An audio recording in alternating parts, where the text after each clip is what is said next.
Certo? Excelente. Muito bem. Boa noite, senhoras e senhores. Sejam todos muito bem-vindos a essa nossa noite agradável de nossas conversas indispensáveis. Meu nome é Tiago Martins Diogo e eu sirvo, né? Estou servindo nesse momento como embaixador aqui para o Brasil, da Fundação Roble del Sur, no capítulo Brasil. Deixa eu me certificar se a Lília está aqui conosco, ela estava até pouco, que é a presidente do capítulo Brasil da Fundação Roble del Sur, ela deve estar já entrando e ingressando, se não estiver enfrentando algum problema com a tecnologia. E também gostaria inicialmente de agradecer, né, a todos vocês que estão aqui presentes. Nós estamos fazendo esse evento com parceria entre a Fundação Roble del Sur, capítulo Brasil, e também a BYU Management Society do capítulo de Curitiba, do qual eu estou servindo também como presidente do capítulo. Então, para nós é um momento muito agradável poder trazer alguns convidados durante essas conversas indispensáveis, na qual nós podemos tratar alguns assuntos que são de interesse mútuo, né, entre os países que aqui estão participando. De antemão, eu já quero agradecer a todos vocês que estão aqui disponibilizando seu tempo para estar conosco nessa noite. Em especial, agradecer à professora Paula Abas. Daqui a pouquinho eu vou falar um pouquinho mais sobre ela. Ela também vai se apresentar, né, durante a sua fala. Agradecer o Daniel Fermino, que está aqui conosco. Ele vai falar um pouquinho também logo mais sobre um programa fantástico chamado Launching Leaders e que a tradução para o Brasil, pelo menos, é Lições de Liderança. E a Vicky já traduziu para o espanhol, para quem está no canal em espanhol, como fica isso em espanhol. Nós estamos gravando essa reunião, então todos vocês que estão nos assistindo durante a gravação, também para nós é um prazer poder compartilhar esse conteúdo com todos vocês. Agradecer também pela Maria Victoria Rios, que é a nossa tradutora nessa noite. Bom, antes de iniciarmos, geralmente nós fazemos uma oração. Eu gostaria de pedir aqui para o Daniel Fermino oferecer para nós. Pode ser? Pode, claro, com certeza. Querido Pai Celestial, nós agradecemos pela tua bondade, pela maneira como o Senhor nos ajuda em nossas vidas. Agradecemos por ouvir nossas orações. Agradecemos pelos privilégios que o Senhor nos concede, especialmente os espirituais. Agradecemos, Pai Celestial, por o Senhor nos dar a oportunidade de estarmos juntos participando desse evento, pelas coisas que nós vamos poder relembrar ou aprender nessa noite. Pedimos que o Senhor abençoe a tecnologia para que ela haja a nosso favor e que o Senhor nos guie, tanto a palestrante também como os que vão ouvir, através do teu Espírito, guie nossos pensamentos, nossos sentimentos para o melhor. Em nome de Jesus Cristo. Amém. Amém. Muito bem. Muito obrigado, Daniel. Deixa eu só dar uma olhada, ver se a Lília conseguiu conectar, se ela está aqui conosco, ou se ela me encaminhou alguma mensagem. Ok. Ela talvez entre e ingresse ao longo da nossa conversa e eu abro. Lília, se você estiver conosco, se manifeste. Se não, se você chegar na sequência, a gente abre um espaço aqui para você também falar, tá bom? Muito bem. Então, antes de apresentar a professora Paula, inicialmente, né, uma breve apresentação, eu queria que passar a palavra para o Daniel para ele comentar um pouco mais conosco sobre um programa fantástico e ele vai explicar um pouquinho mais sobre isso, sobre o Lições de Liderança. Daniel, por favor, a palavra é sua. Obrigado, meu amigo. Obrigado. E em espanhol, a maneira como ficou traduzido lições de liderança é Forjando Líderes. Também faz Ótimo. muito sentido. Também faz muito sentido, tá? Talvez dos que falam espanhol aqui, talvez já tenham ouvido falar. Bom, o Launching Leaders ou Lições de Liderança, ele simplesmente tem tudo a ver com o tema de hoje à noite. Porque a ideia do Launching Leaders, o propósito dele, é justamente a gente não esperar o futuro acontecer, é a gente criar o nosso futuro. Muitas vezes a gente vê isso acontecer, ou a tentativa da humanidade fazer isso, quando tenta prever o clima e saber o melhor momento de plantar, ou tenta adivinhar como que a economia vai se comportar e assim tentar escolher os melhores investimentos, ou talvez quando tenta imaginar se aquela pessoa é a melhor pessoa para nossa vida, né? Quando está se falando de solteiros, né? Bom, o Launching Leaders, ele tem um propósito de nos ajudar a construir o nosso futuro. uma vez que nós somos senhores do nosso destino, né? Um poema aí, parafraseando um poema bem conhecido. E o propósito dele, primeiramente, é nos ajudar a despertar para isso, dessa realidade, que nós somos responsáveis, ou seja, se a nossa vida der certo ou se ela der errado, somos nós mesmos os responsáveis por isso. E o segundo ponto é nos fornecer ferramentas para isso. E existem muitas ferramentas para nos ajudar a fazer um planejamento de sucesso de longo prazo. Não apenas fazer metas de um ano para o outro. Não eu fazer, tá chegando no final de 2026, eu vou pensar 2027. Não só isso. Você realmente ter ferramentas para planejar a tua vida, 20 ou 30 anos para frente. E essa é uma grande oportunidade. Para quem quer conhecer mais, eu vou dar duas sugestões. A primeira é o Launching Leaders, tanto em inglês como em português. Ele tem perfis aí nas redes sociais, no Facebook, Instagram e LinkedIn. Uma outra maneira também é através da Management Society, da BYU Management Society, né? O Thiago nos falou agora dentro da cidade de Curitiba, da região de Curitiba, na verdade, o grande promotor do Launching Leaders é o capítulo Curitiba da BYU Management Society. Então, procurar os membros do capítulo para saber quando vai ter uma turma, se inscrever na próxima turma, ouvir o testemunho de quem já participou de um, é uma excelente oportunidade também, tá bom? Eu recomendo muito, tenho visto no mundo inteiro. Eu sou coordenador para a língua portuguesa, o que me faz ter contato com os coordenadores do mundo inteiro. Então, eu tenho visto no mundo inteiro o Launching Leaders abençoar vidas. Seja na África, seja nos Estados Unidos, na Europa, na Ásia, no Brasil, em todo lugar ele tem abençoado muitas vidas. E eu recomendo você a conhecer mais. E aqui eu quero fazer abrir um parênteses importante. Não importa o quão bem você sinta que a sua vida está hoje. Quando o Launching Leaders chegou para mim, há 7 anos atrás, eu estava muito confortável na minha vida. Achava que eu já tinha atingido tudo ou quase tudo que eu esperava para minha idade. E eu percebi que o Launching Leaders podia me levar muito mais longe. Então eu recomendo para todos, ok? Tiago, é isso, meu amigo. Se eu puder ajudar de alguma maneira, eu estou à disposição. Excelente, muito obrigado. Então, quem tiver ainda mais interesse, por favor, pode entrar em contato conosco para talvez se inscrever ou participar de alguma turma. Muito obrigado, Daniel. Obrigado mesmo pelas informações.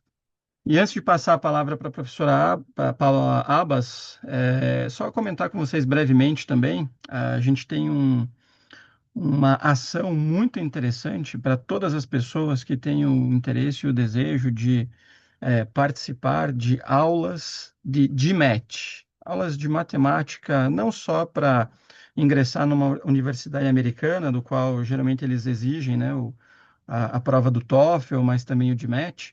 E nós temos uma turma que está acontecendo online, todos os sábados pela manhã, a partir das 10 da manhã até o meio-dia, e isso agora está começando a acontecer de forma online, que facilita e que outras pessoas podem participar. Totalmente gratuito. Totalmente gratuito. Então, tem um professor, o professor Marcelo Moreira, e ele terá o prazer, se alguns de vocês tiverem interesse, no próximo sábado nós temos aula.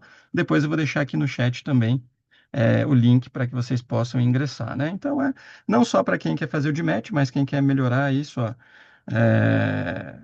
seu conhecimento, né, em matemática, quer fazer algum concurso, isso pode ajudar. E se talvez não ajude você, possa ajudar outras pessoas também, tá bom?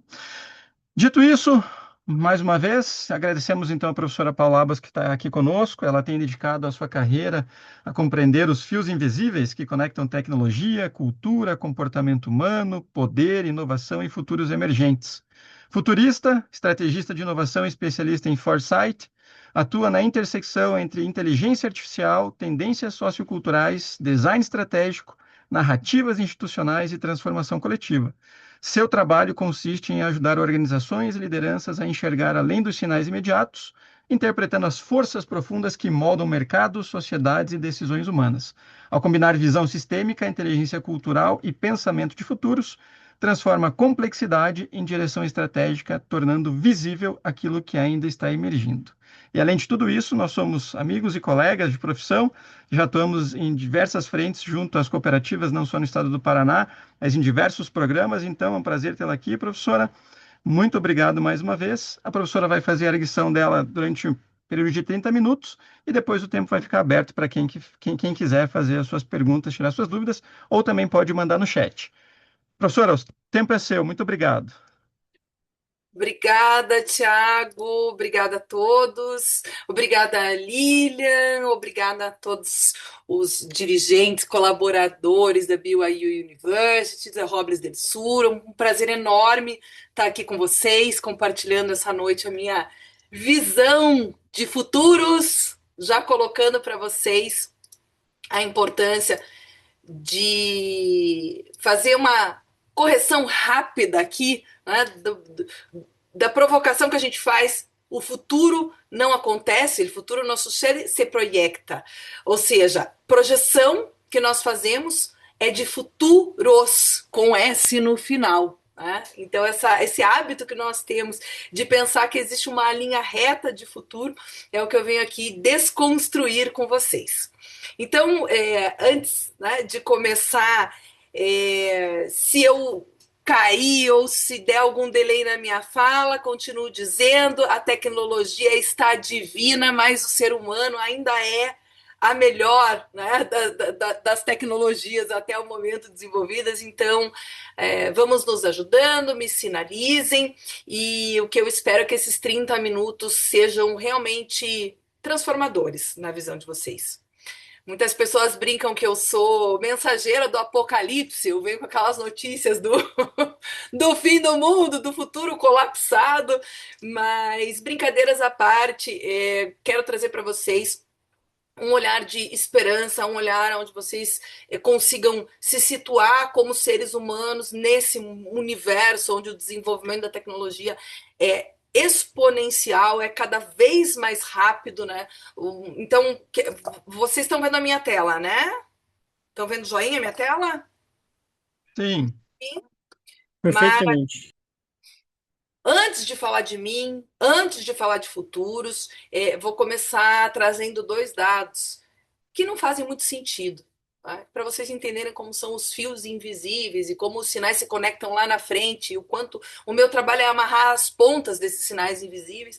Então, dois dados que não fecham no momento, né? A princípio, não fazem sentido. Então, primeiro é a velocidade da adoção das novas tecnologias. Inteligência artificial chegou em mais da metade da humanidade, em 3 anos, muito mais rápida a adoção da IA generativa do que foi a adoção do computador pessoal, do que foi a adoção da internet. Então, por outro lado, né, as pessoas dizem que não confiam na inteligência artificial. 63% das pessoas não confiam, mas usam da mesma forma. São dois dados que não fazem sentido, porque o ser humano, em geral, né, para começar a utilizar alguma coisa, o caminho normal que se tinha da adoção de qualquer novidade pelo ser humano era compreender essa novidade para depois adotá-la.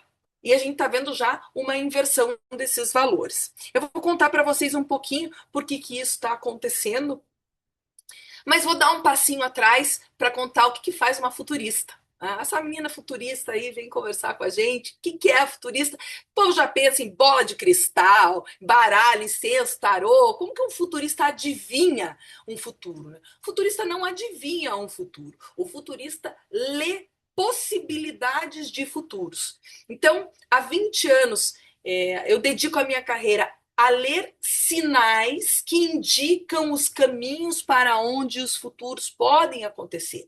E são sinais que estão, né, dentro das relações, como o Thiago falou, né, do universo cooperativista, de governos, de marcas de educação, de marcas na área da saúde, da beleza. Eu já trabalhei com os mais diversos setores da economia e isso ampliou ainda mais essa minha visão sistêmica do que de fato se movimenta no comportamento do consumidor e que nos ajuda com uma certa antecedência, a projetar possibilidades de para onde as coisas vão.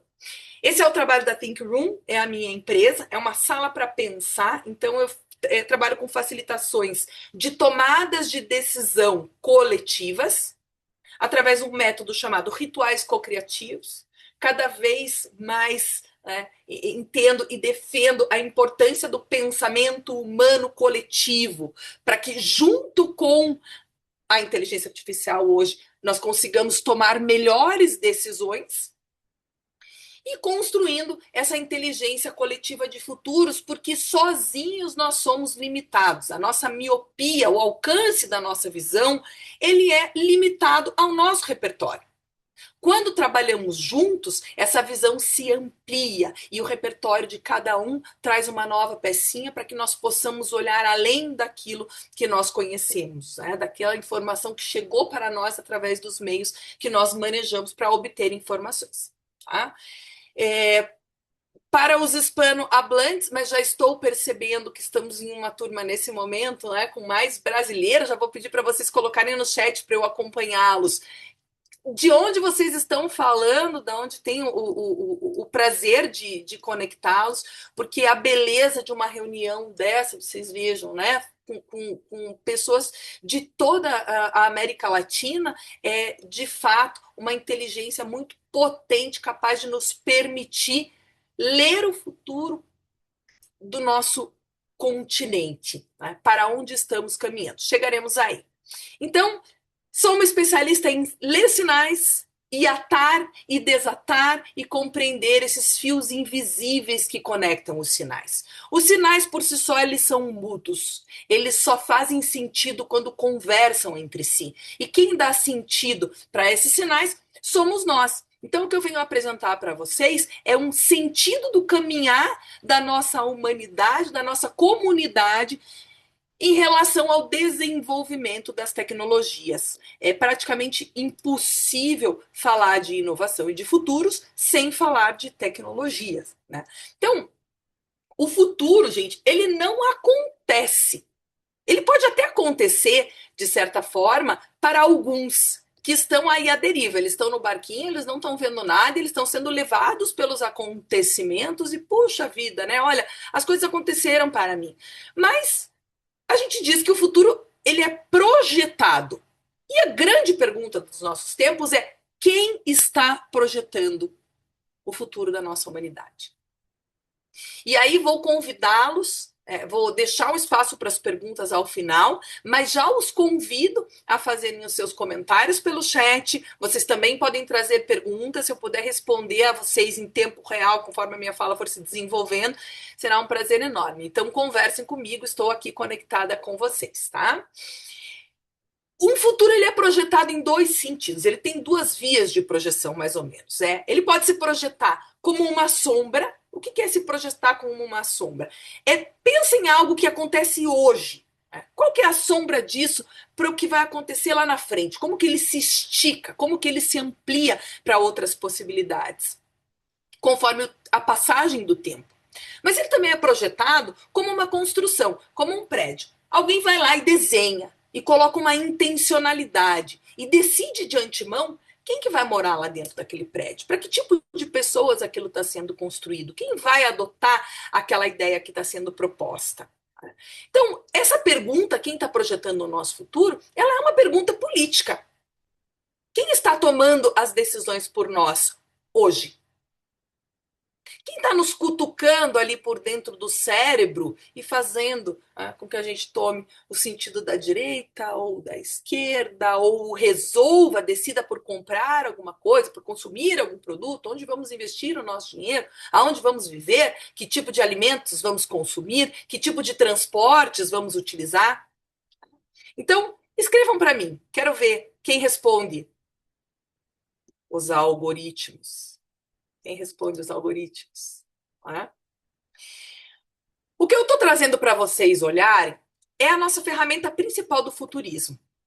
Eu não vou trazer previsões para vocês. Eu vou ensinar a vocês a metodologia do pensamento de futuros. Como que vocês vão poder, a partir de agora, olhar para a vida de vocês e para as coisas que estão acontecendo e projetar um pouquinho de futuros a partir de sinais, tá? Então, esse cone de Vorontsov, ele é um cone que mostra, vejam só, esse xizinho do meio, ele está mostrando onde nós estamos hoje. Ele é o presente.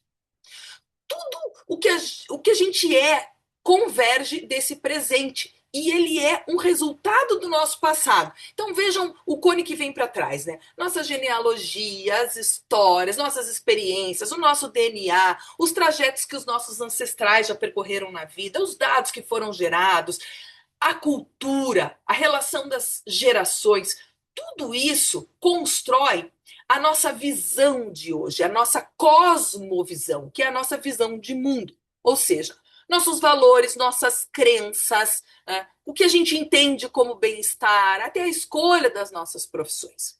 E a partir de hoje, o que se projeta ali naquele cone para o futuro, percebam, ele é não só uma projeção em linha reta, mas ele se abre como o farol de um carro. É como eu falei para vocês das sombras. Né?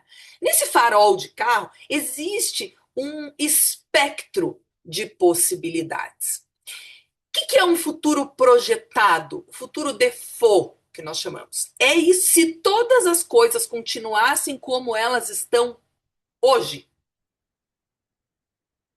Onde chegaríamos? Mas isso não é uma realidade. A única realidade que existe é a mudança. Estamos em constante transformação. Todas as células do nosso corpo, o nosso pensamento, o mercado, a economia, as tensões geopolíticas, tudo isso afeta e redireciona esse futuro projetado. Para onde? Um pouquinho mais para a direita, um pouquinho mais para a esquerda. Então, quando a gente olha para futuros, quando olhamos para futuros, a gente tem que pensar não só num caminho reto, mas nas probabilidades, nas possibilidades. E no extremo desse espectro, duas coisas muito importantes sobre as quais nós vamos falar hoje, que é o futuro absurdo, que nos leva para uma ideia de futuros. Nós temos, né, os futuros que são futuros desejáveis para onde queremos ir, e em geral eles são utópicos, porque eles podem chegar a ser ideias que nunca poderão se realizar.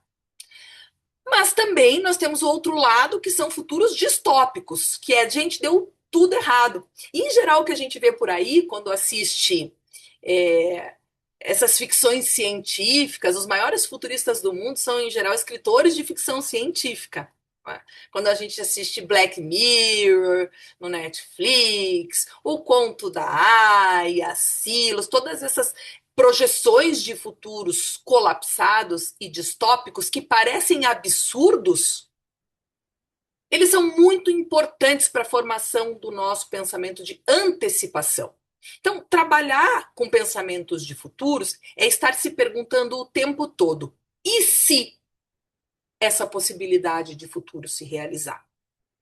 Então, desenhar futuros é desenhar cenários possíveis, prováveis, absurdos e principalmente desejáveis, preferíveis, para onde eu desejo que o mundo vai. E qual que é o meu papel hoje como um líder em direcionar o futuro para que nós vivamos o que eles chamam de protopia. Protopia é nem utopia, nem distopia. É um futuro melhor do que o hoje. E isso se constrói. Se projeta e se constrói. Esse desenho que vocês estão vendo aí, que é o desenho dos fios invisíveis, mostra como que tudo isso acontece. Nenhuma tendência, nenhum caminho que nos leva para o futuro, nenhuma transformação de comportamento, ela nasce sozinha ou grande. Ela nasce pequena. E ela vai se conectando com outros movimentos até que ela vai ficando evidente. Uma tecnologia nasce numa incubadora, nasce numa garagem, nasce dentro de uma universidade, onde ninguém vê.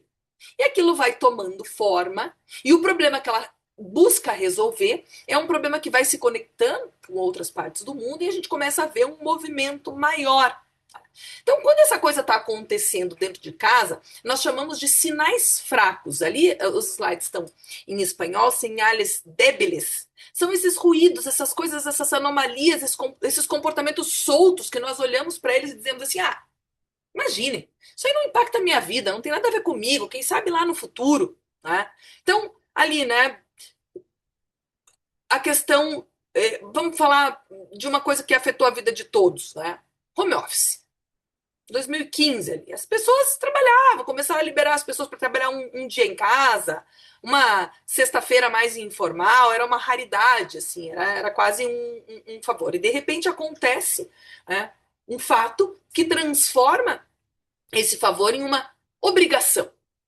2020, com a pandemia, as pessoas se obrigaram a estar em casa, estudar a partir de casa, e aí a gente vê uma transformação do mundo, isso se torna um comportamento dominante que vai transformando todos os setores da economia. Tem um impacto cada vez mais abrangente, e quanto mais abrangente o impacto vai se tornando, mais ele vai se tornando o que nós chamamos de uma macro tendência. Algo que permeia, que é transversal em todas as coisas que acontecem na nossa vida. O sinal já estava lá no passado, ninguém dava muita bola, mas os acontecimentos foram reforçando esse sinal a ponto dele se tornar um comportamento dominante. Então, né, uma das coisas, já vamos começar a falar de algo que era sinal há 5 anos atrás e que hoje é uma mega tendência, né? Tá para além de uma macro tendência, que é a inteligência artificial. Ela nasce como uma ferramenta e de repente, né, ela vai se tornando tão dominante que ela se torna uma camada infraestrutural. E diferente de uma ferramenta que você escolhe usar, você usa quando você necessita e quando você não precisa mais. Tudo bem? Uma camada infraestrutural, ela é habitável, você não elege, você não escolhe mais. Quando você vê, a sua vida se constrói em cima dela, não há fora.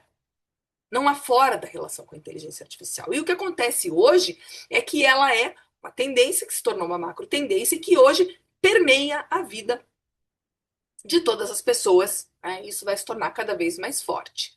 Então, muda a pergunta, né? Já mudou a pergunta, que é como que eu uso ou não uso, para algo que passa a ser sob que regra eu vou habitar essa realidade que invade a minha vida. Alguém aqui não usa hoje inteligência artificial ou se acha fora desse movimento?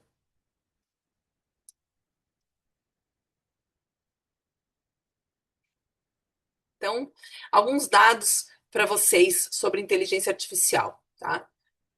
88% das organizações já usa a inteligência artificial, mas só 39% ainda consegue mensurar um impacto real da inteligência artificial no resultado do trabalho, tá? Então, assim, a adoção está sendo massiva, mas o valor ainda está concentrado em alguns lugares. 280 vezes foi a queda do custo do uso da inteligência artificial em 2 anos. Então, o que antes era privilégio de alguns players, cada vez mais cabe no bolso de qualquer pessoa. Né? Então, ela está se tornando cada vez mais barata, adoção cada vez mais rápido. E o dado mais importante é esse aqui, ó. Existe um investimento global em inteligência artificial, né? Mas existe ainda uma concentração, um investimento global no uso da inteligência artificial, mas existe ainda uma concentração de quem constrói essa inteligência artificial. Eu vou mostrar alguns dados para vocês, tá? Então, as pessoas adotam, todo mundo adota, poucas pessoas conseguem gerar valor ainda com a inteligência artificial e quase ninguém constrói inteligência artificial a partir do sul no mundo. Tá? Nós somos usuários intensivos de uma inteligência que a gente não ajudou a escrever e que não está escrita para nós. Quando a gente começa a usar a inteligência artificial, né, o valor muda cada vez mais de lugar. Né? O que gera valor? Escassez.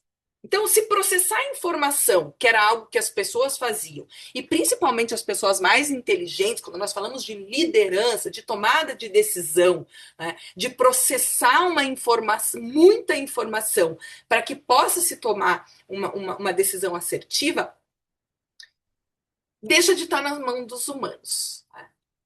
Então, deixa de ser um privilégio humano saber as coisas e principalmente ser mais produtivo, porque a era industrial ela vai empurrando o ser humano a ser cada vez mais produtivo. E essas são as coisas que a máquina faz melhor. Né? Colher informações, relacionar informações e produzir rápido, sem cansar. Para onde o valor se desloca nessa era? Critério, olhar para aquilo que a inteligência artificial produziu e decidir o que importa, de fato. O vínculo humano, a questão da confiança, já vamos falar da confiança como uma macro tendência. Né? E esse conhecimento tácito que nos permite tirar o melhor da inteligência artificial. Então, essas coisas ainda são humanas. E a grande discussão dos próximos anos será sobre o que é unicamente humano. Uma outra informação importante, né, e essa é a primeira tendência que eu quero aprofundar um pouquinho com vocês, é sobre, voltando para aqueles dados iniciais, né, por que a adoção está acontecendo sem confiança? Então, por que essa regra de primeiro confiar e depois adotar se rompeu?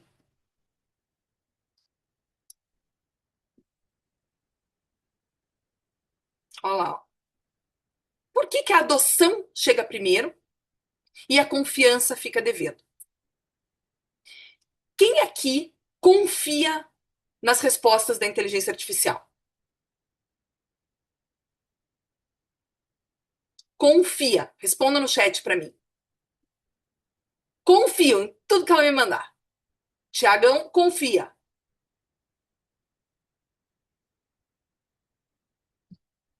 Não 100%. Então, olha só. Deixa eu mostrar para vocês a questão da confiança, que é interessante, né? Em geral, a gente mede a adoção de tecnologias, media, né, a adoção, a confiança nas tecnologias a partir de uma visão geracional. Então, os jovens sempre tenderam a ser early adopters, adotantes iniciais de tecnologia. Agora não é mais uma questão geracional, olha lá, é uma questão geográfica. Então, as pessoas acreditam, olha lá, os dados sobre a crença de que a inteligência artificial vai, de fato, melhorar a economia do país. Ó. Confiança máxima. Colômbia, Peru, México, Chile. Então, vocês vejam o quanto nós confiamos, né? Quanto a América Latina tende a confiar mais. O Brasil só 22% de esperança. Né? Olha lá, Tânia. Confio desconfiando e checando as respostas, né? Aquela intuição humana, aquela botar a mão naquilo que está se fazendo e principalmente intuir, né? Olhar e dizer assim, puxa, com todo o conhecimento que eu detenho e que eu construí ao longo dos anos, isso me parece certo ou tem alguma coisa errada? A América do Sul, o hispano hablante, ela olha com esperança econômica, né? Há um otimismo grande no Sul. Mas ó, o Brasil, ó, só 22%. Vejam, esperança e medo moram no mesmo corpo. Eles não são opostos, né? Então a gente está vivendo aquela coisa do confiar desconfiando. Confiar desconfiando. E aí eu quero mostrar para vocês, tem o Trust Barometer é uma pesquisa que todo ano a Edelman traz para nós, que é sobre o nível de confiança das pessoas no mundo e no que elas confiam. E chamou muito a atenção o reporte desse ano, que fala sobre a desconfiança das pessoas em instituições. Menos confiança nos líderes do governo, né, e mais confiança nas pessoas mais próximas. Então, olhem o deslocamento das relações. Uma desconfiança em um uso da tecnologia, uma desconfiança nas empresas e uma grande desconfiança nos governos, e uma confiança crescente no outro ser humano. A tendência a adotar e tomar decisões a partir do olhar do outro ser humano. Tá? Por outro lado, ela também mostra quão crescente é a questão da polarização e da nossa miopia de mundo. Tá? Então, 7 de cada 10 pessoas duvidam ou se negam a confiar em alguém diferente delas. E eles trazem nesse reporte um termo novo que vocês vão ver muito por aí, que se chama mentalidade insular. A mentalidade insular é uma mentalidade de desconfiança naquilo que é diferente do que eu penso, do que eu vejo e das pessoas que são diferentes de mim. Cada vez mais as pessoas estão desconfiando daquilo que é diferente delas. E isso é um reflexo direto da confiança no algoritmo. O algoritmo traz para nós cada vez mais informações que nós estamos acostumados a ver, acostumados a acreditar, mais tendentes a consumir, e isso me afasta de outras visões de mundo. Então, eu estou fazendo um nó na cabeça de vocês, porque um outro trabalho, que é o de desatar os nós, que a gente vai começar a fazer daqui para frente. É ver o tamanho do imbróglio da realidade que nós estamos vivendo para entender quais são os caminhos de saída dessa realidade. Isso é começar a projetar futuros, tá? Em um tempo onde a confiança está abalada, eu não sei em quem acreditar, eu não confio em grandes instituições, eu confio desconfiando da inteligência artificial, mas eu adoto a indicação algorítmica mesmo assim. Me isolo cada vez mais dos seres humanos que me cercam, porque essa relação que a gente está tendo, que é cada vez mais distante, cada vez mediada por telas, me afasta desse toque humano, dessa relação humana. Nesse contexto, a verdade está se tornando cada vez mais negociável. Ou seja, qualquer conteúdo que eu recebo pode ser falso. Qualquer conteúdo que eu recebo pode ser negado. E 88% das pessoas entrevistadas, né, nessa entrevista, nessa pesquisa de percepção,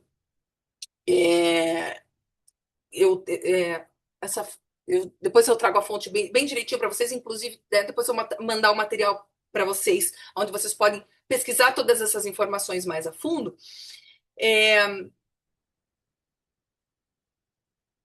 já demonstram que custa distinguir um conteúdo real de um conteúdo gerado por uma inteligência artificial. Né? E isso também é uma questão política. Estamos vivendo aqui tempos de eleição para o governo dos estados, para a presidência da República, para os deputados federais, estaduais. Teremos grandes problemas em distinguir que conteúdos são reais de conteúdos que são deepfake. Tá? Então, o que a gente começa a ver? Que os algoritmos são instituições políticas. Né? É tão infraestrutural o que está acontecendo que os algoritmos começam a ser vistos como instituições políticas. O que é um algoritmo como instituição política?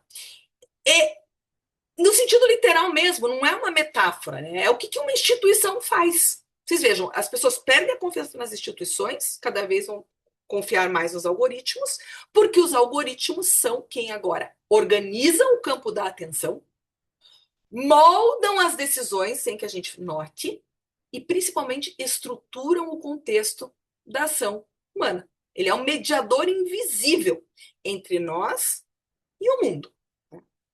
Ninguém elegeu o algoritmo para que ele defina o que os habitantes de de uma determinada sociedade, de um determinado país podem ver, podem pensar, podem debater, como impossibilitar que determinadas informações sejam divulgadas, e isso mostra a decisão, né? Mostra como que o contexto da ação humana vai ser estruturado.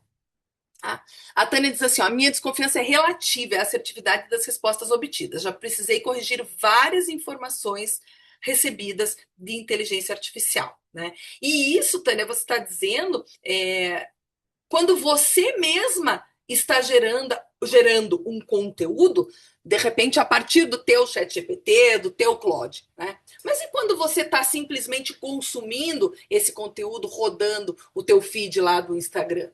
Né? Hoje, mais de 75% dos conteúdos gerados para redes sociais são gerados automaticamente por robôs.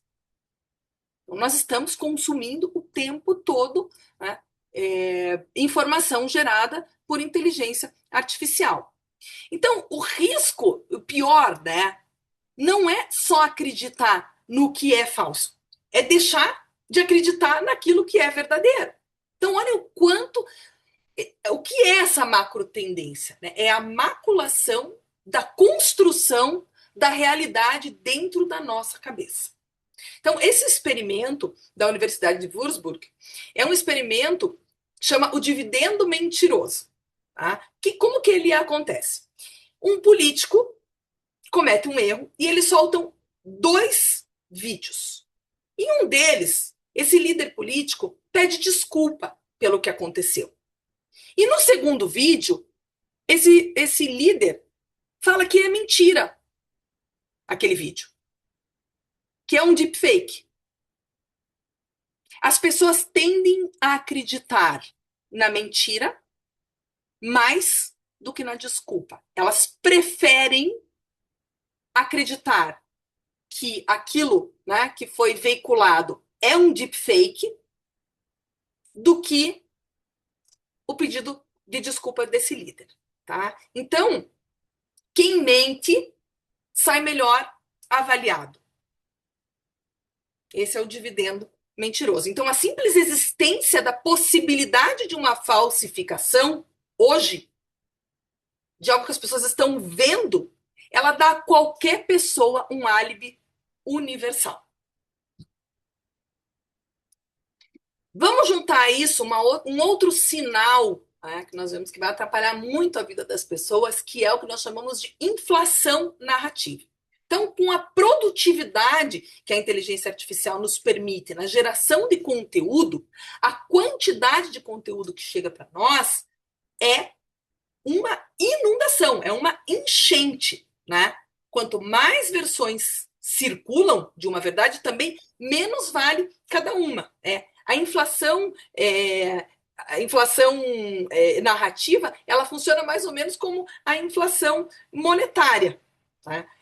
Quando um banco imprime dinheiro demais, cada nota convence menos. Então, assim, narrativas 24 horas por dia, cada narrativa nos faz acreditar em alguma coisa, nos faz acreditar naquilo que nós desejamos acreditar, porque estamos polarizados, então aquele algoritmo nos alcança, ele compreende o que tendemos a aceitar como verdade, né? Constrói-se uma narrativa personalizada para aquele tipo de pessoa. Então, assim, o volume de relatos vai subindo, o valor de cada relato vai perdendo a criatividade, a atenção vai sendo difusa e nós estamos saturados de informação. Então, as coisas passam a importar menos. Né? Resultado é menos valor por história contada, até que nenhuma história seja suficiente para sustentar um fato comum.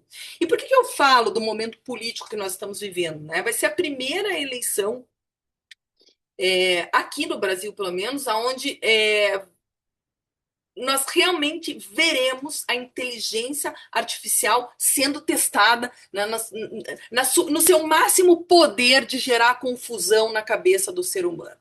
A jogada do marketing político desse ano vai ser usar a inteligência artificial para gerar dúvida, para diminuir, né, a veracidade das narrativas. Tá? O que está acontecendo, então, com o ser humano? Esse fenômeno que nós chamamos de algoritmização do pensamento. Nosso cérebro funciona buscando eficiência energética. Ele é preguiçoso por estrutura. Tá? E esse é o ponto que assim, eu vou pedir a atenção mais especial de vocês, porque eu acho que é a que mais nos toca pessoalmente, é onde nós precisamos estar assim cuidadosamente atentos diariamente. Então, o órgão, o cérebro, ele é um órgão muito preguiçoso, que gasta uma quantidade brutal de energia, principalmente na tomada de decisões. Então, quando ele se vê frente a um sistema que toma decisão, né, por nós, o que ele faz? Ele imediatamente transfere funções cognitivas para esse algoritmo. Ele troca o esforço pela emulação automática. Então, nós tendemos a aceitar aquela resposta que a inteligência artificial nos traz como, puxa, que genial, né? Pô, essa é a melhor resposta. Então, hoje, né, outra pergunta de transformação de comportamento frente ao desenvolvimento de uma tecnologia. Né? Quem ainda costuma chegar aos lugares tentando achar o nome da rua e nem pensa em abrir seu Google Maps ou o Waze quando entra no carro?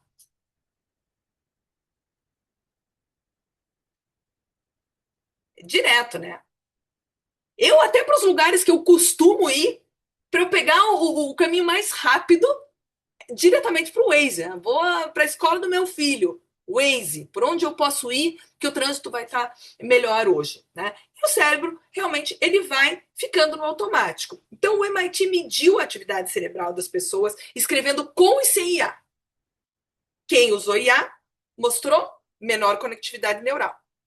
Não conseguia lembrar das frases do texto que tinha acabado de escrever.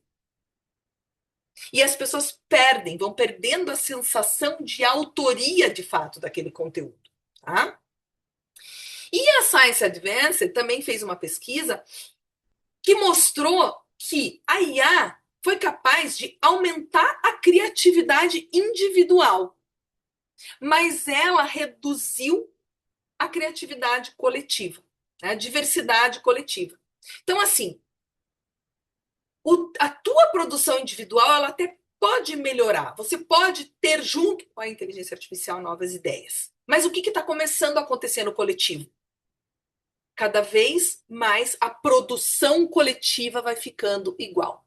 O que macula a diversidade, as possibilidades da inovatividade. Porque a gente vai, por melhor que seja o teu prompt, você vai tender a fazer as mesmas perguntas e você cada vez vai delegar as próprias perguntas que devem ser feitas à própria inteligência artificial quando ela te sugere. E agora?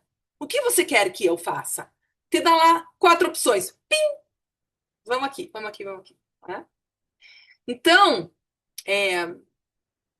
sameness. Né? Sameness já é um termo do universo das tendências que a gente tem usado, que é essa tendência de cada vez mais o processo criativo ir se empobrecendo e as respostas criativas que nós vamos ter aqui no Brasil vão ser as mesmas que nos Estados Unidos, na China, na Colômbia, no Peru, no México, porque todos estão bebendo dos mesmos modelos de linguagem que, relembrando lá no começo, nem sequer são construídos por nós. Um conjunto que se empobrece, uma homogeneização do pensamento global. E isso é uma baita ameaça estratégica.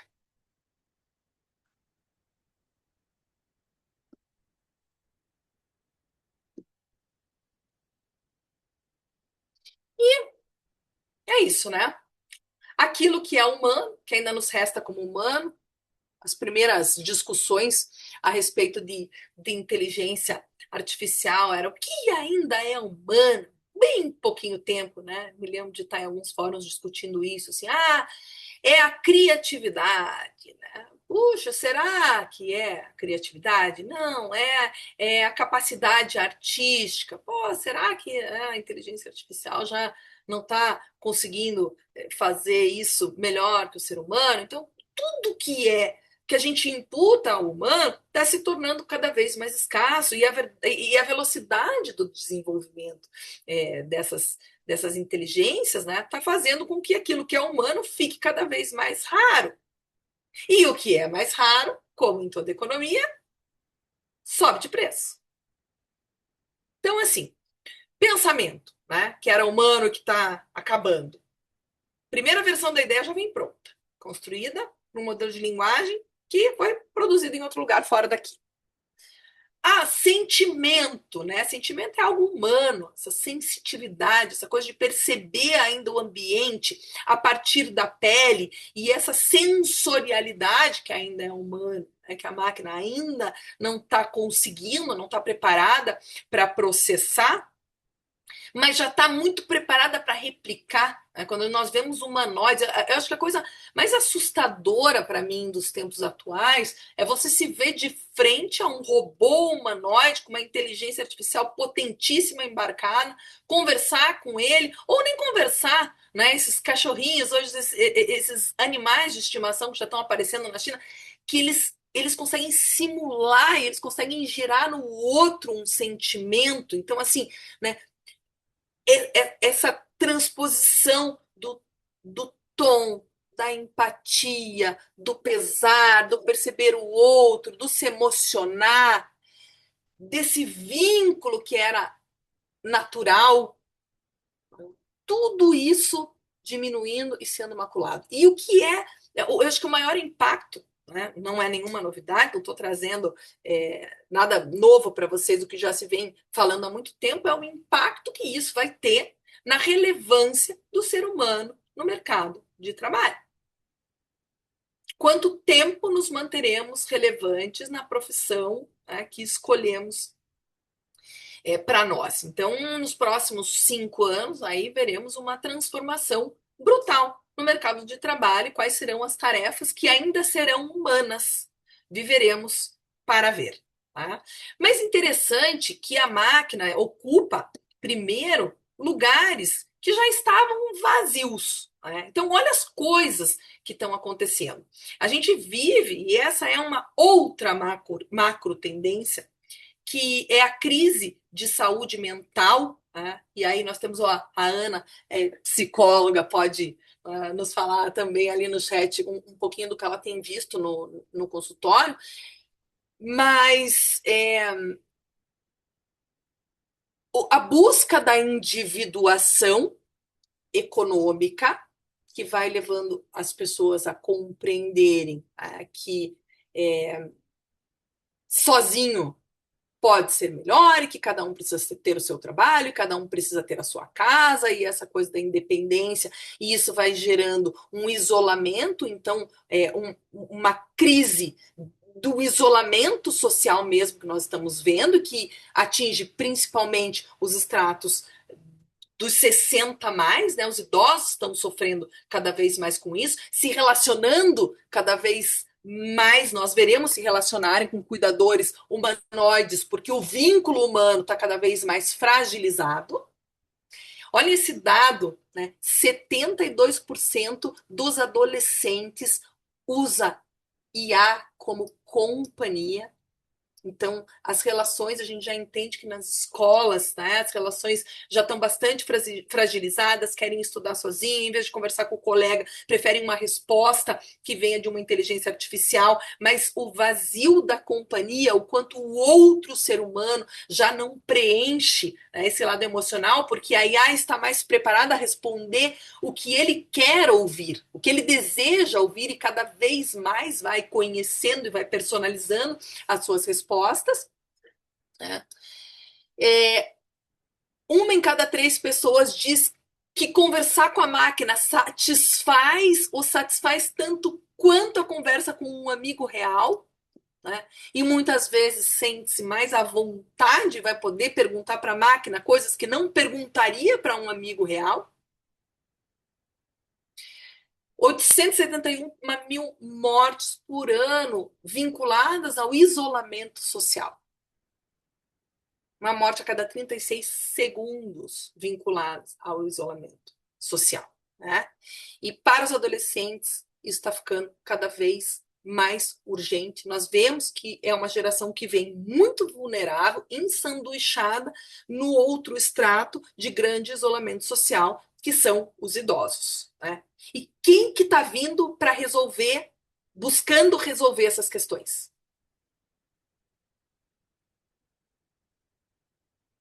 Humanoides com tecnologia de inteligência artificial exponencial embarcada, né?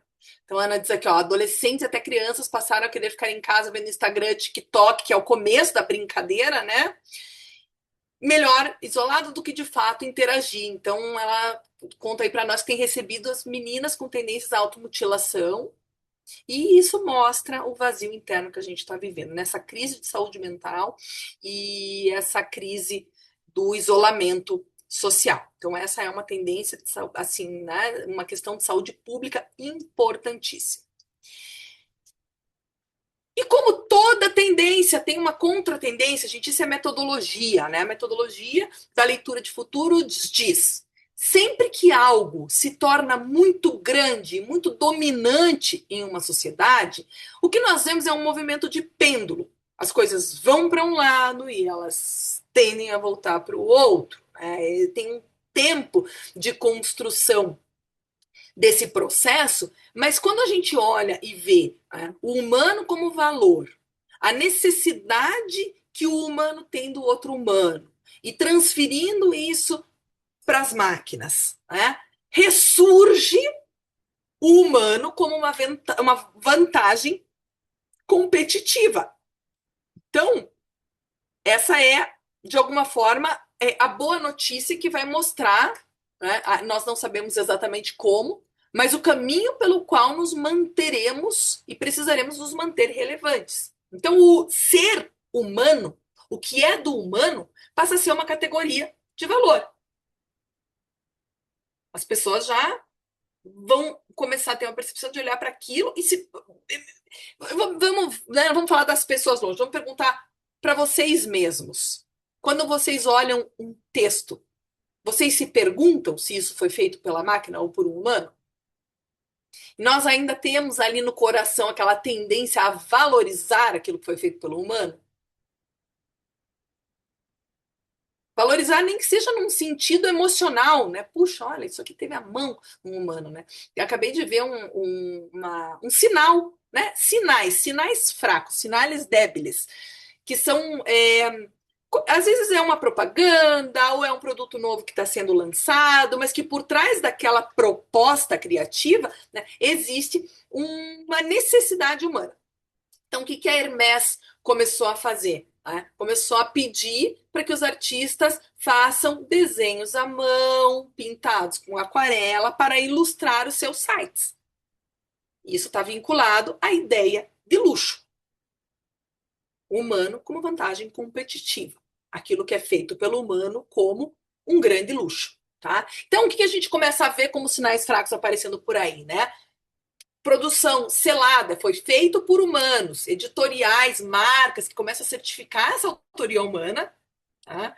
O The Offline Club, então, movimentos que buscam essa desconexão, nem que seja, né, por um curto período de tempo, então, encontros sem os telefones. É muito interessante a agonia das pessoas em deixar os seus telefones, né? Quando eu faço as facilitações de rituais cocriativos, eu peço para que as pessoas, durante aquelas 4 horas que estarão em processo criativo comigo, deixem os seus telefones em uma bandeja. A coisa mais interessante é ver a agonia das pessoas em fazer aquilo. E 4 horas depois, né, ao resgatar os seus celulares, confessarem o quanto aquele tempo foi de fato um tempo dedicado, um tempo de relaxamento mais que de trabalho e o quanto a confiança aumentou naquilo que foi feito, naquela decisão tomada em grupo sem nenhuma interferência da máquina.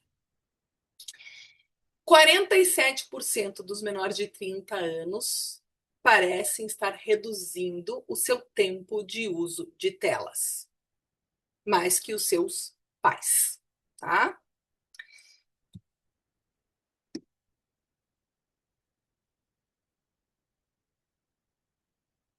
Uma outra tendência importante, para vocês verem como os fios vão se conectando, é o quanto também nós veremos a questão da energia como um grande sinal, um universo importante a ser discutido nos próximos anos. Então, até como um grande motivo de conflito, né? O que a gente vai ver? Desenvolvimento das inteligências artificiais. O que elas demandam?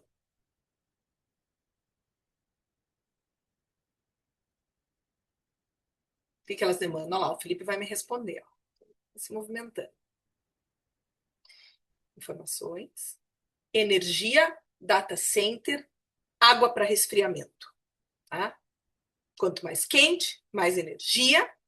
Ou seja, a energia vai se tornar um tema cada vez mais importante. E ele entra não só como um grande tema global, mas como essa pequena política de bairro. Por quê? O que vocês já estão vendo na casa de vocês? O que já está acontecendo na vida de quem teve a sua conta aqui no Brasil, para nós, a Copel, nossa Copel duplicada, triplicada nos próximos meses, o impacto que isso tem nas nossas vidas. Né? Então, o quanto isso vai impactar, esse uso da energia, impacta as casas, as escolas, os hospitais. Né? Quanto é o impacto de uso e qual é o impacto da produção, tá? Então, se você trabalha com sustentabilidade ou com políticas públicas, essa é a sua década. Se você trabalha com energia, essa é a sua década, tá? Por que essa é a sua década? Porque a infraestrutura para o desenvolvimento dessas inteligências, ela precisa encontrar lugares para ela se plugar. Então, não é mais um debate técnico. De novo, é um debate político, tá? Pesquisa nos Estados Unidos, tá? Nos Estados Unidos, cada vez mais a porta está se fechando para a construção de data centers. 7 de cada 10 habitantes está se opondo a ter um centro de dados perto da sua casa. Por outro lado, na América do Sul, as portas estão se abrindo. Então, 60 mil milhões de dólares anunciados em infraestrutura de IA, tá? Que estão sendo atraídos porque o Brasil tem energia limpa, mais barata e uma enorme possibilidade de expansão de energias limpas, tá? A nossa pergunta é, temos a infraestrutura vai chegar? Temos condição de acolher? Temos políticas públicas para acolhimento dessa infraestrutura? Quem negocia essas condições? Então, são questões políticas. Interessante que o Chile lança, já começando com um movimento para mitigar essa questão de não estarmos produzindo linguagem adequada para responder aos nossos questionamentos. Fevereiro agora de 2026, Chile lança Latam GPT, que é um momento que foi um modelo treinado por nós, latino-americanos, né?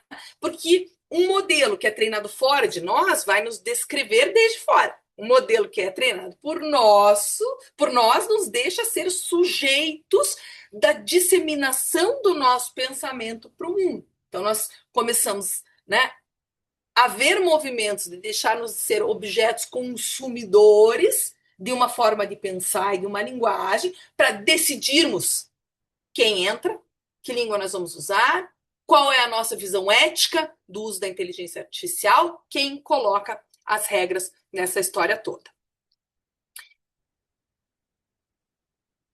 Bom, e aqui, gente, para vocês entenderem como esses fios terminam lá no final, a gente vai amarrando todas essas pontas, buscando as grandes perguntas. Isso é projetar futuros, é que novas perguntas precisam ser feitas. Não que respostas a inteligência artificial pode nos dar. Hoje eu estou trabalhando num grande observatório de sinais para desenhos de cenários, né, a partir de uma amplitude de sinais, mas continuo compreendendo que o nosso papel humano frente a tudo isso é trazer novas perguntas, trazer as grandes perguntas. Né?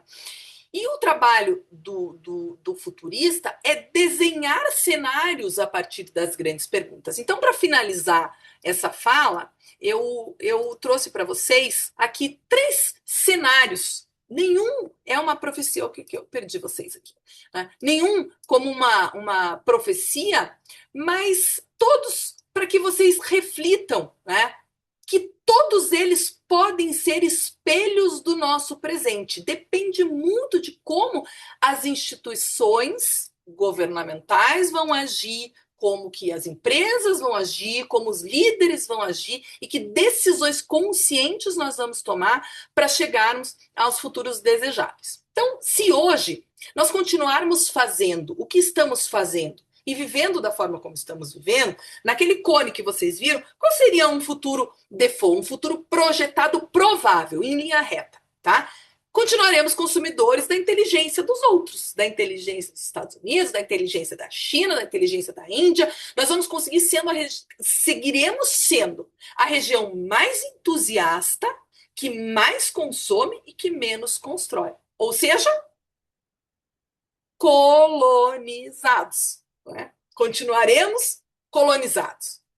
Então, nossos dados vão treinando os modelos que estão fora e os nossos jovens mais talentosos no desenvolvimento dessas tecnologias vão embora do país. É o que a gente tem visto. Tá? Uma possibilidade, né, não é a mais provável, mas um outro futuro possível é a fratura, é o rompimento do status quo. Chegam os centros de dados sem nenhum benefício para a sociedade, sem nenhum retorno social, sem nenhum pensamento ético, tomam esse lugar do primeiro escalão profissional. Né? Então, esse escalão profissional, principalmente o estratégico, o que pensa, desaparece, porque a mão de obra física, né, ela vai precisar de um outro hardware para ela ser retirada do mercado, e essa desconfiança que existe no mundo vai aumentar e vai se tornar ingovernável, indistinguível o que é verdade do que é mentira. Tá? Mas o que nós queremos? O que é um futuro desejável, um futuro projetado, um futuro que nós devemos construir intencionalmente? Tá? Construção de infraestrutura própria, dados que sejam treinados, modelos de linguagens treinados a partir do nosso idioma, da nossa cultura, de todo aquele arsenal de backcasting que eu mostrei para vocês lá, né, que nos trouxe até a nossa realidade hoje. A gente chama isso de descolonizar futuros, é olhar para as possibilidades a partir da nossa cultura. Tá? E a gente tem que construir uma geração formada naquilo que a máquina não copia, naquilo que é realmente humano. Reforço desse conhecimento tácito, esse treinamento, né, de desconfiar da máquina, de fazer novas perguntas, dessa reconstrução do vínculo humano e da ética, do critério no uso dessa tecnologia, né, que já é estrutural nas nossas vidas. Tá? Então, gente, para finalizar aqui essa fala, toda mudança de época se decide em encontros que pareciam pequenos. Esse nosso encontro dessa noite, ele pode parecer simples, pequenos. Essas pessoas, nós temos aqui conectados agora, né, um número que pode parecer pequeno de pessoas. Mas essa visão, essa semente plantada, ela vai se disseminar. Ela vai se disseminar a partir de vocês, né? No uso que vocês fazem das tecnologias, na palavra que vocês trocam, na proximidade que vocês vão, a partir de agora, buscar manter daquelas pessoas que estão isoladas, na compreensão, né, do que acontece com uma geração nova que está vindo aí com as suas questões de saúde mental, pelo uso, pelo desenvolvimento das tecnologias que nós estamos vendo, que veremos ganhar campo assim de uma forma assustadora nos próximos anos. Então, essa noite, nenhuma inteligência artificial do mundo poderia fazer o que vocês fizeram, que é estar aqui sem obrigação para pensar em coisas que ainda não foram construídas, no futuro que vocês são responsáveis em projetar, para não serem simplesmente passageiros de um futuro projetado por outras pessoas, tá? Isso é sustentar os fios, gente, sustentar, né, os fios do futuro, segurar com as duas mãos aquilo que nós queremos. E agradeço vocês por sustentarem os fios aí desse nó que eu fui embrulhando na cabeça de vocês, que pretendo, né, acredito ter, espero ter esclarecido.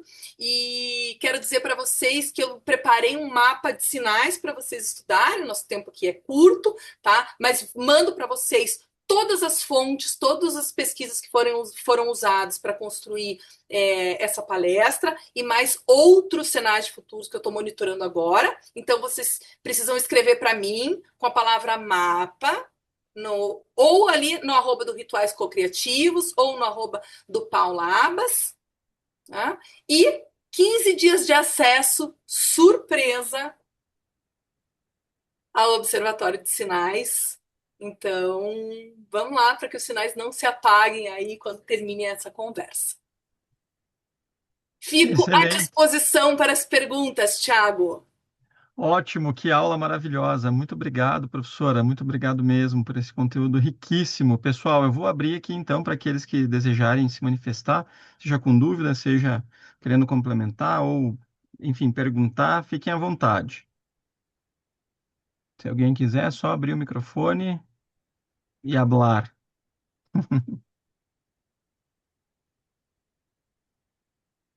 Ok?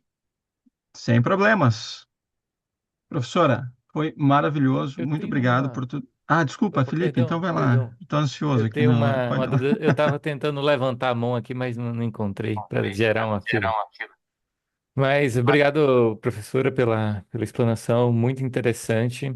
Eu sou economista, né, da área do mercado financeiro, então a gente trabalha muito com previsão e esse tema de futurologia me chamou muita atenção.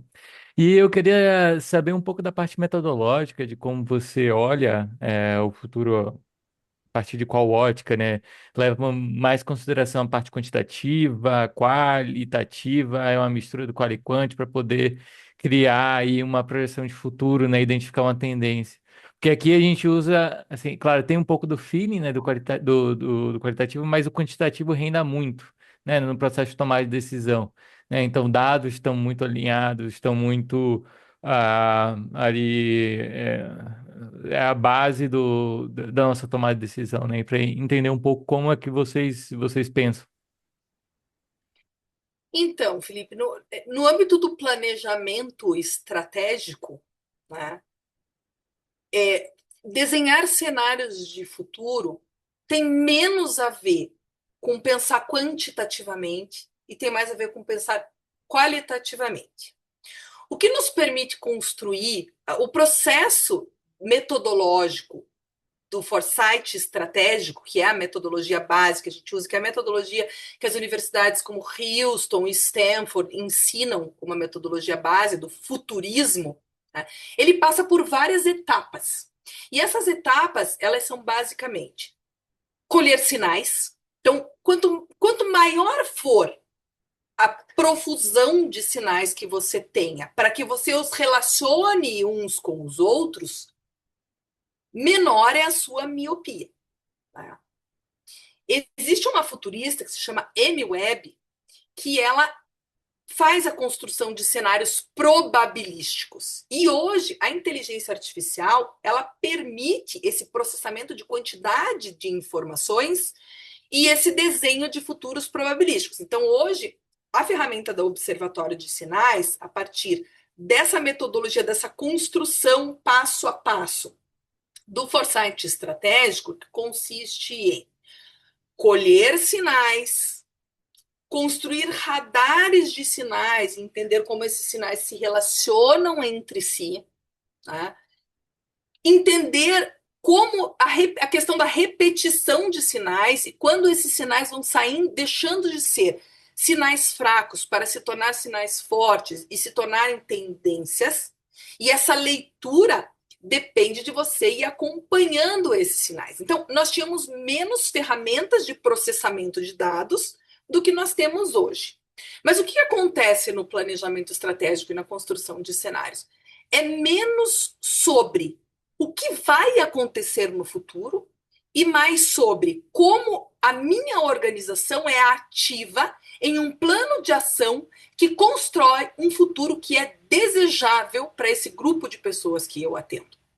E isso ainda é uma decisão mais emocional, eu diria, do que só uma questão de processamento de dados. Então, eu posso buscar entender pela probabilidade, pela probabilística, construir cada cenário e dizer assim, opa, esses novos sinais ao longo dos anos estão mostrando que esse cenário que eu construí como um cenário possível de futuro está colapsando.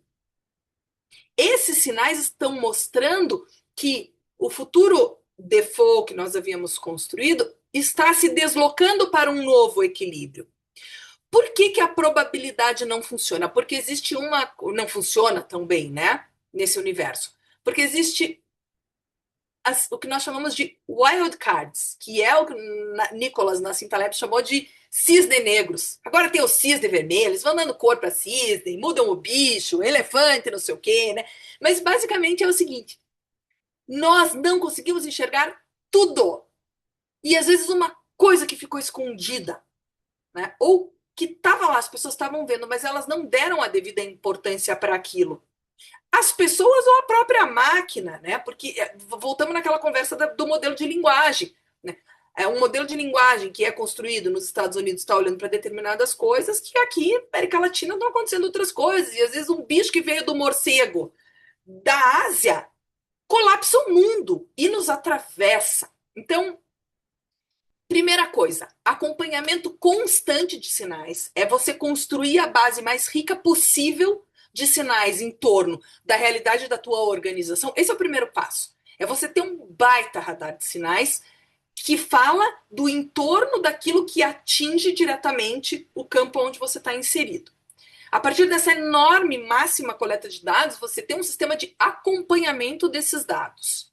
E a partir do acompanhamento desses dados, você tem um leque o maior possível de cenários, porque não é sobre você entender a probabilidade de 3 cenários, é sobre você construir 20 cenários e ir acompanhando o desenvolvimento dos sinais para que em tempo real você consiga perceber que cenários estão morrendo, que cenários estão se tornando mais relevantes. E, portanto, tome decisões o mais rápido possível, porque você não tem que parar para pensar sobre aquilo que aconteceu depois que o caos já está instituído.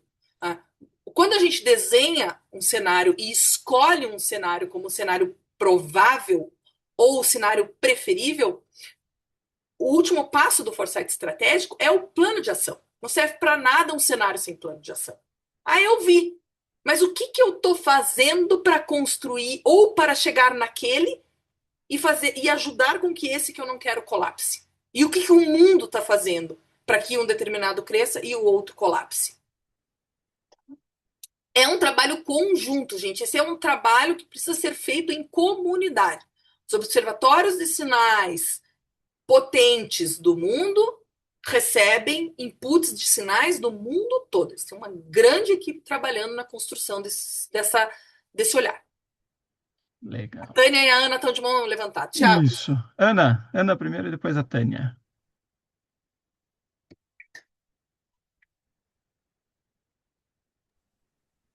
Ana, a gente não está te ouvindo, acho que está fechado o teu áudio.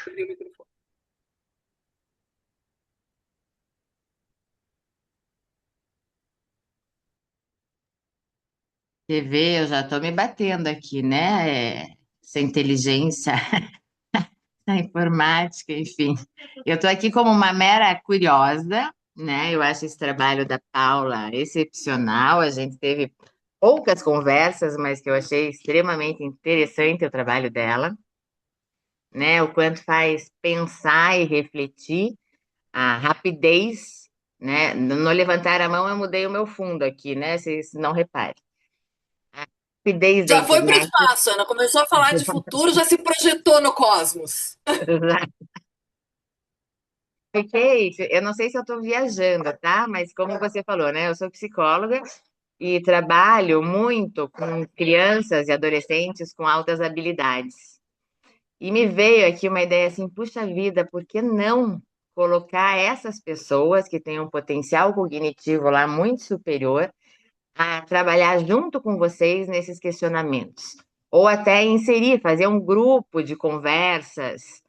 Não sei se, né, você trabalha muito mais com empresa, né? Então não sei se seria interessante para vocês.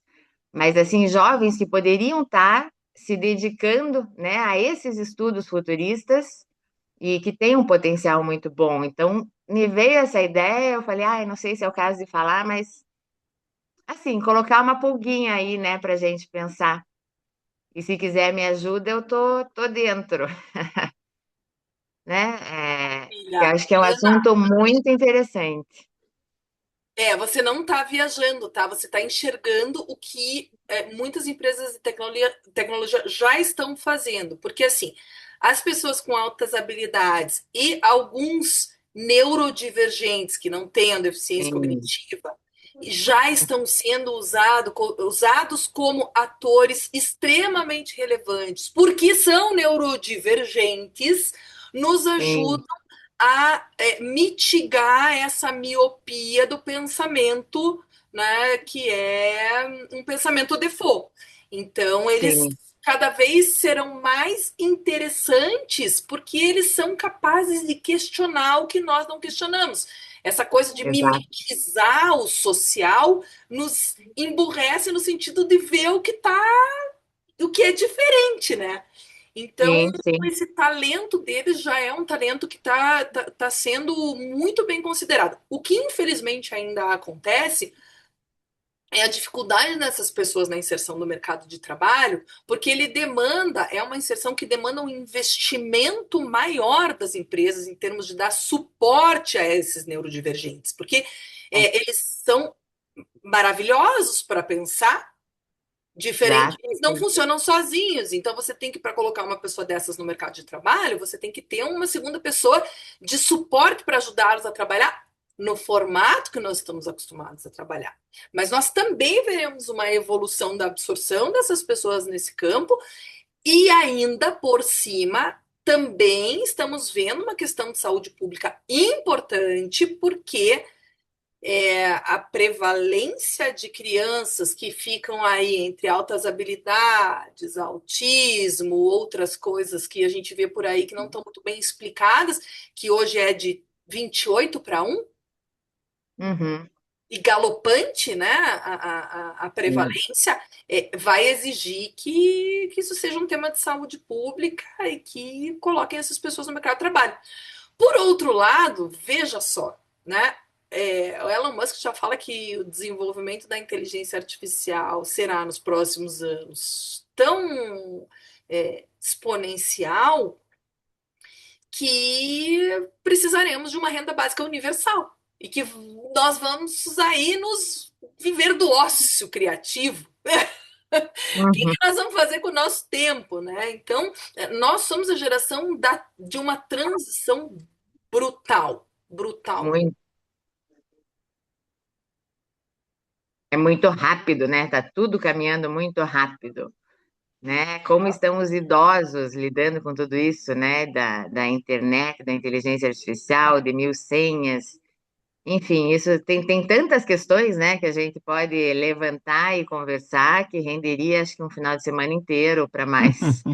Ana, e você veja, né, porque os fios invisíveis, e é até o título do livro que eu tô escrevendo, é o quanto um sinal puxa o outro, o quanto quando a gente abre essa caixa de Pandora e que você vê uma coisa acontecendo, essa coisa leva a outra, e quando tudo está conectado, e é um sem fim de conexões, nós poderíamos passar muitas horas, Sim, muitos finais de semana, só abriríamos, sim, né? Só puxaríamos mais fios.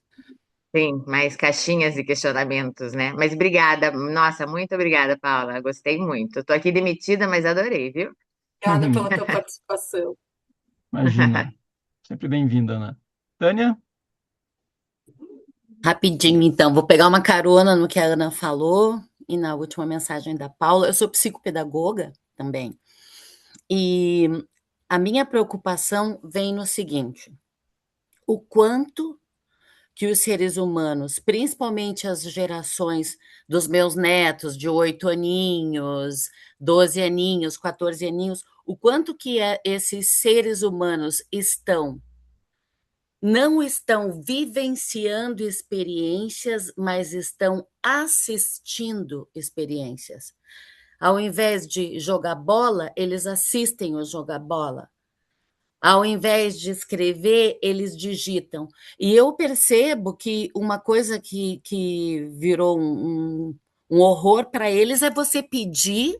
Por exemplo, eu estava dando aula de inglês num colégio aqui, e eles falavam: a pior tortura era se desse um castigo de escrever.